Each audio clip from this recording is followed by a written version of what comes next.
रामायण का जब पढ़ोगे आप, छोटी सामान्य सी चौपाई है, वो वहां से शादी के बाद आते हैं तो पूर्ववासी राम की खुशी के लिए अपने घर में 2-2 4-4 वृक्ष लगाते हैं। राम को राज तिलक होना है कल, तो वशिष्ठ जी ने आदेश दिया कि जाओ पूरे शहर में कह दो कि अपने अपने उद्यानों में, अपने अपने मार्गों में, बाईपास भी उस समय नगर के बाहर के मार्गों पर चारों तरफ वृक्ष लगाना है राम के राज तिलक की तैयारी में। आदेश देते। लेकिन राम को वनवास हो जाता है, भरत ननिहाल में है, सारे मंत्री बैठते हैं, दशरथ जी का देहांत हो जाता है, तो वहां जाबाल ऋषि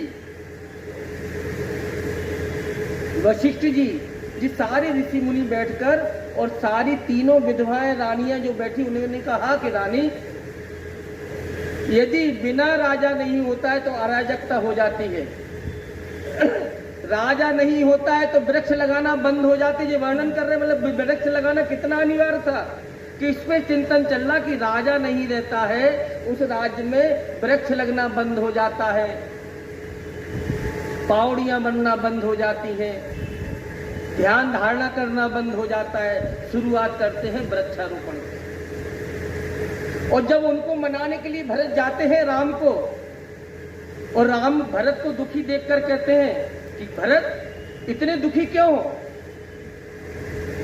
क्या भरत तुम्हारे राज्य में वन क्षेत्र सुरक्षित नहीं है क्या? पहला श्लोक है रामायण का।